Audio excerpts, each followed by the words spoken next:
तो चलिए दोस्तों, इस बिहार के बेटे को बिहार के लोग और उत्तर प्रदेश, राजस्थान, मध्य प्रदेश, छत्तीसगढ़, इन सभी जगहों में मैं क्लास लिया हूँ। ये मेरी कर्म भूमि रही है। वहाँ के लोग और स्पेशल गुजरात के लड़कों को भी मैं कहूँगा, लेकिन मेरा व्याख्यान हिंदी में रहेगा कि अगर वो चाहें तो वो भी, और एक तरह से संपूर्ण भारत में जो भी मैं जो कह रहा हूँ, अगर मेरी भाषा आप समझ पाते हों तो आप आइए, हमें प्रेम दीजिए, ताकि मैं उत्साह के साथ अपने कंटेंट को डिलीवर कर सकूं और अपने 23 वर्षों के अनुभव को आपके सामने पेश कर सकूं। भारत में UPSC, BPSC, UPPSC, Madhya Pradesh, Chhattisgarh, Jharkhand और अन्य राज्य प्रतिस्पर्धात्मक परीक्षा की तैयारी करने वाले छात्रों को आईएएस गुरु तोमर सर यूट्यूब चैनल में हार्दिक स्वागत है। दोस्तों, आज मेरे मन में एक विचार आया कि मुझे एक अपना पर्सनल यूट्यूब चैनल बनाना चाहिए। इसके बनाने की क्या वजहें हैं, जो आज मैं आपके साथ विस्तार पूर्वक चर्चा करूंगा। लेकिन उसके पहले दोस्तों, मैं आपको अपने बारे में थोड़ा परिचय दे देना चाहूँगा। मेरा नाम रजनीश सिंह तोमर है। मैं बिहार के मुंगेर ज़िले के हवेली खड़गपुर, बल्कि अब तो टेटिया बम्बर प्रखंड हो गया है, मैं बनहरा गांव का रहने वाला हूं। दोस्तों, मेरी पूरी की पूरी पृष्ठभूमि बिहार से जुड़ी हुई है, क्योंकि मैं बिहार बोर्ड से ही 10th किया, बिहार बोर्ड से ही 12th किया। उसके बाद मैं मगध विश्वविद्यालय एन कॉलेज पटना से ग्रेजुएशन किया और पोस्ट ग्रेजुएशन करने में दिल्ली आ गया और दिल्ली से हमने पोस्ट ग्रेजुएशन किया है। दोस्तों, वर्ष 2000 में जब मैं आईएएस के फील्ड में पढ़ाने के लिए प्रवेश किया था, तो ये बात आज से 23 साल पुराना है। दोस्तों, ये वो दौर था जब हम लोगों के उम्र के, आज मेरी उम्र 50 साल हो रही है, हम लोगों के उम्र के कई सारे जो आज बड़े बड़े शिक्षक हो गए हैं, उनका नाम काफ़ी है, हम सब कोचिंग की दुनिया में एक क्रांति लाने का प्रयास किए। हम जितने लोग, सभी लोग तैयारी से जो जुड़े हुए थे, कहीं न कहीं किसी न किन्हीं कारणों से अगर असफल हुए किसी स्तर पर, मेंस में, इंटरव्यू में, कहीं भी, तो उसके बाद जो है हम लोगों को लगा कि ये जो हम लोग इतना सारा ऑथेंटिक बुक्स से लेकर के सब कुछ का अध्ययन किए हैं, क्योंकि हम लोगों के समय में गाइड तो होता नहीं था, गाइड तो हम ही लोगों के द्वारा दिया गया देन है। तो वर्ष 2000 में हम सबों के मन में एक उम्मीद जगी कि इसमें कोई बहुत बड़ा जो है अलग अलग जगहों पे लोग अच्छे ऑथेंटिक तरीके से क्लास की तैयारी नहीं करा पा रहे। तो हम सब मित्र अपने अपने तरीके से वर्ष 2000 में, मैं भी उसमें शामिल हूँ, दिल्ली के मुखर्जी नगर में क्लास शुरू किया। मैं दोस्तों पाली लैंग्वेज और जनरल स्टडीज़ का क्लास लेता था। जो बच्चे मेरे यहाँ से पाली लैंग्वेज पढ़ने आते थे, वो कभी कहते थे सर स्टैट पढ़ा दीजिए, तो जनरल स्टडीज़ का मैं स्टैट पढ़ा दिया करता था। कभी कोई पॉलिटी कहे तो पॉलिटी पढ़ा देता था, कभी इतिहास कहे तो इतिहास भी पढ़ा देता था, क्योंकि अल्टीमेटली ये हमारा बैकग्राउंड रहा है उन सब विषयों का। दिन चलते गया, दिनचर्या चलते गया दोस्तों। 13 साल हमने दिल्ली के मुखर्जी नगर में, और 2008 से लेकर के 2013 5 साल मुखर्जी नगर और राजेंद्र नगर दोनों ही जगह एक छत्र राज करके हमने अपने विषय में वहाँ पर क्लासेस को मजबूती प्रदान किया। प्रत्येक वर्ष 250-300 से ऊपर बच्चे पढ़ा दिया करते थे। लेकिन दोस्तों, मैं जो पढ़ाया करता था और मेरा जो विषय था पाली लैंग्वेज, और उसके साथ जो मैं बच्चों को इतिहास, संविधान और स्टैट का जब तक यूपीएससी में रहा उनको मैं समर्थन देता था, तो मेरा रिजल्ट का स्कोर बहुत हाई रहता था। अगर मैं अपने व्यक्तिगत मार्गदर्शन से पास करने वालों की संख्या बताना शुरू करूं दोस्तों, तो शायद ही कोई वर्ष रहा हो जिसमें मेरे विषय से 25 से 30 लड़के यूपीएससी में क्वालिफाई ना किए हों। कोई साल ऐसा नहीं गया। और 2012 के साल में तो मैं अपने पीक पर था। 48 बच्चे मेरे अकेले के सब्जेक्ट से पास किए थे। जैसा कि आप लोग जानते हैं कि 2013 में पाली लैंग्वेज यूपीएससी में ख़त्म हो गया, तो कई लोग हिम्मत हार जाते हैं। मैंने हिम्मत नहीं हारा और मैं पूरे जी जान से जो है, जो पार्ट टाइम काम किया करता था 2000 ईस्वी से 2013 तक। पार्ट टाइम का मतलब कि मैं क्लास में पढ़ाता था उसी तरह से 50 घंटे 60 घंटे, बट पार्ट टाइम मैं मानता हूँ उसको। इतिहास और संविधान, और उसके बाद मैंने करंट अफेयर्स में अपने को ढाला। और 2013 से मैंने 10 साल तक इस पर गहन अध्ययन भी किया और मैं लोगों को मार्गदर्शन भी दिया। जैसा कि आप जानते हैं कि कोरोना कई लोगों के लिए अवसर भी लेकर आया और कई लोगों के लिए आपदा भी लेकर आया। लेकिन दोस्तों, मैं संविधान पढ़ा हूँ।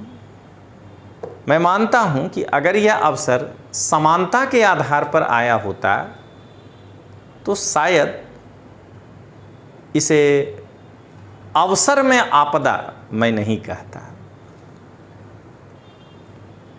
मैं भी उसमें शामिल हूँ। मैंने भी अपने इंस्टीट्यूट के नाम से एक यूट्यूब चैनल बनाया, विश्वास एजुकेशन।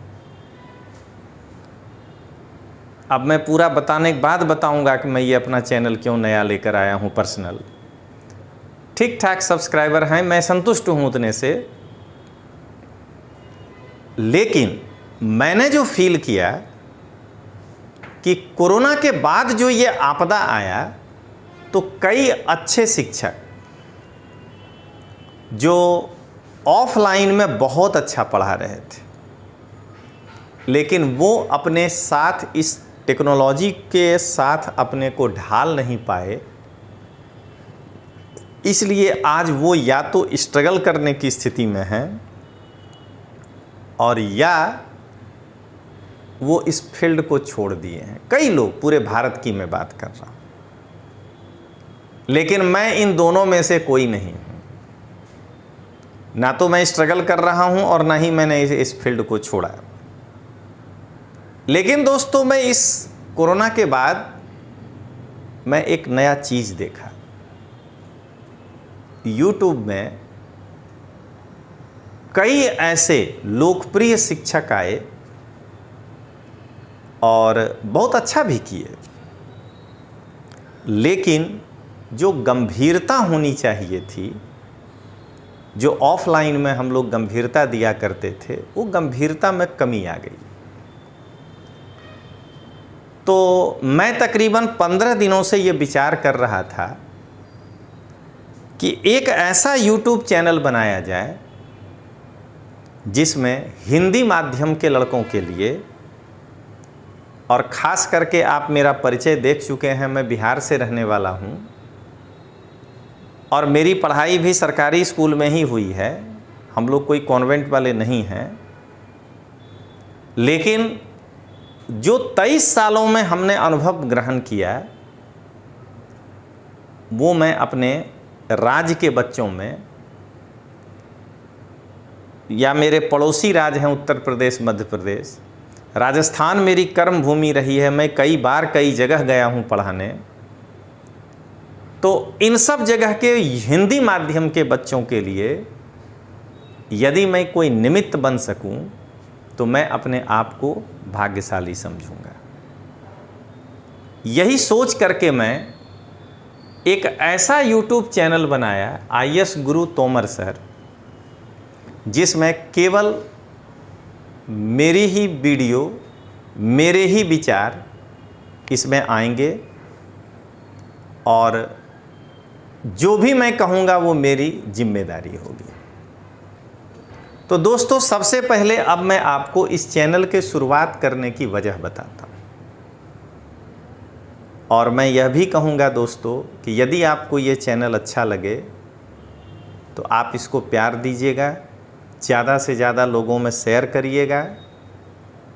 मैं अभी पूरी बात अभी आपको बताऊंगा आगे, वो सुन करके आप जो है अगर अच्छा लगे तो ज़्यादा से ज़्यादा लोगों को लाभ दीजिएगा। तो सबसे पहली जो वजह है, अब मैं उस पे आता हूं दोस्तों, कि आप यदि YouTube चैनल पे जाएं, मैं पिछले 15 दिनों से, उसके पहले मैं नहीं देखता था, लेकिन पूरा आप एनालिसिस करके देखिए, मैं एनालाइज करके आपको बताऊंगा कि आखिर ये मेरिट UPSC का क्यों दिनों दिन डाउन हो रहा है।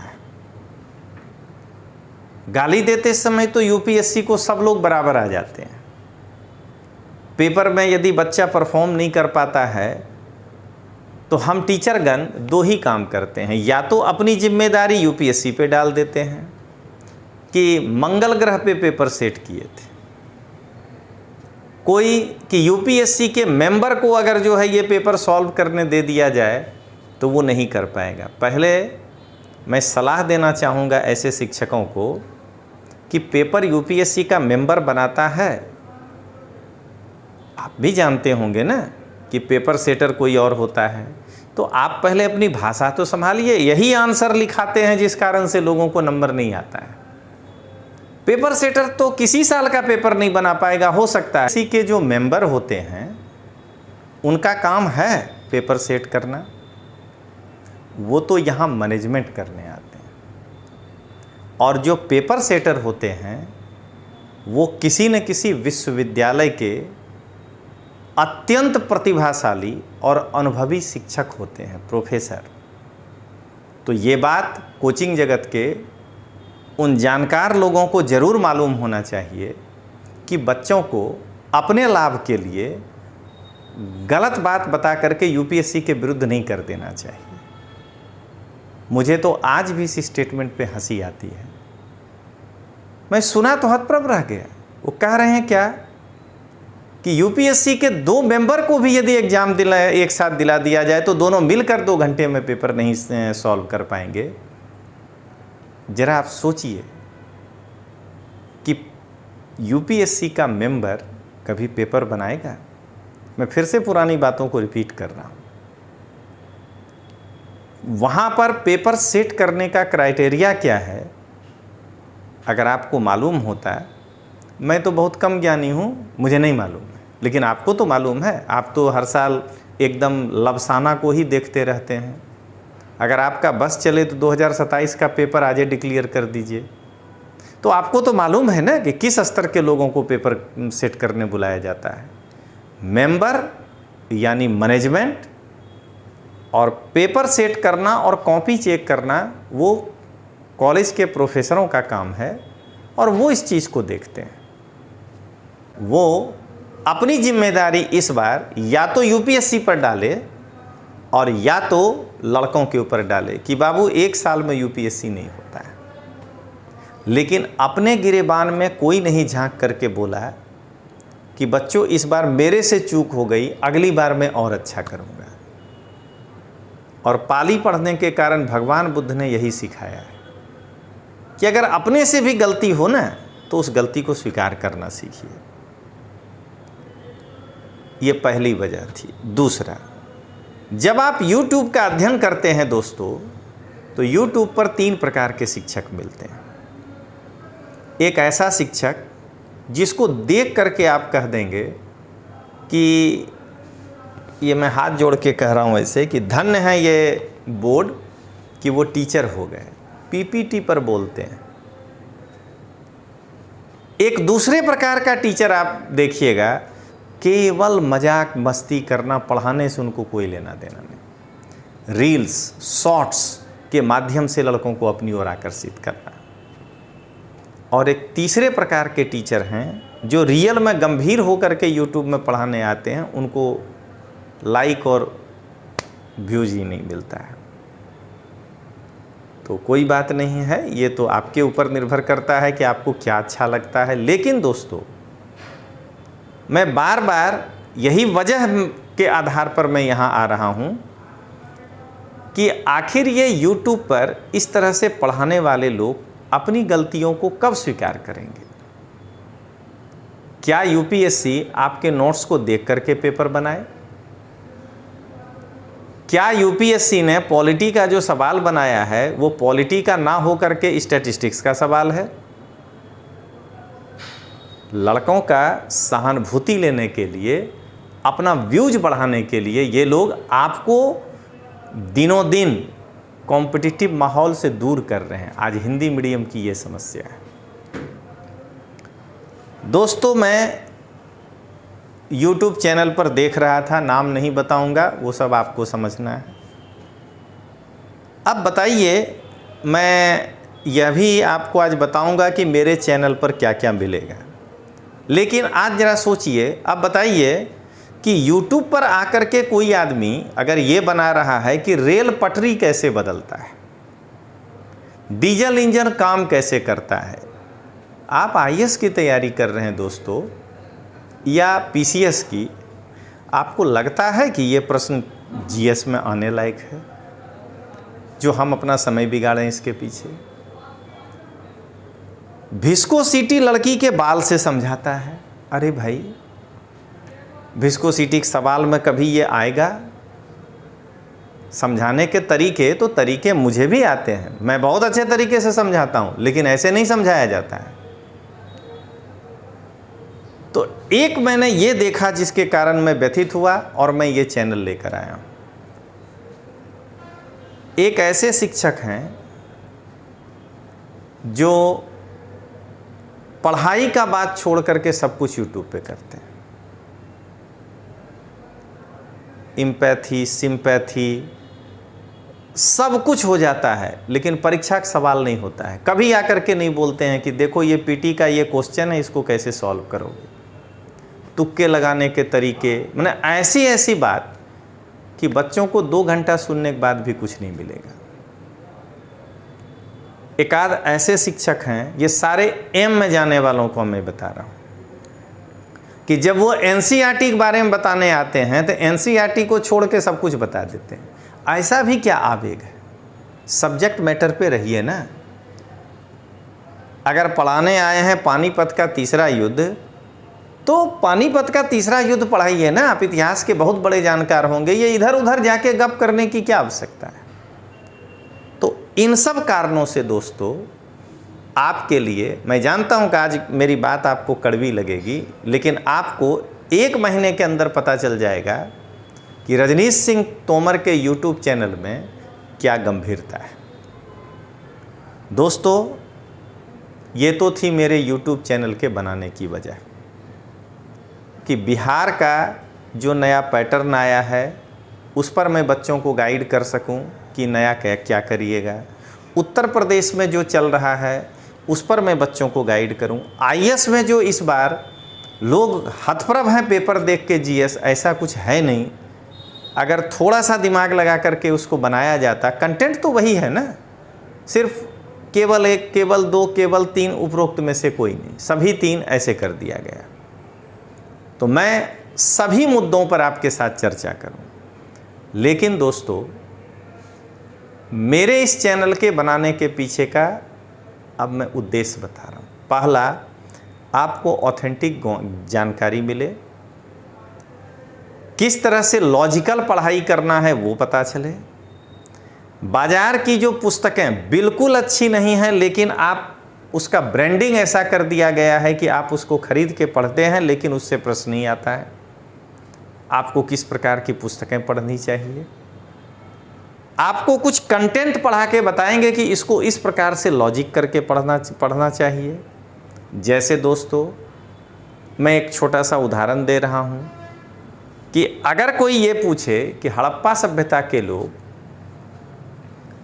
इक्का गाड़ी का प्रयोग क्यों करते थे, दुक्का गाड़ी का प्रयोग क्यों नहीं करते थे, और हड़प्पा वासियों को घोड़े की जानकारी थी लेकिन वो माल ढोने में घोड़े का प्रयोग क्यों नहीं करते थे।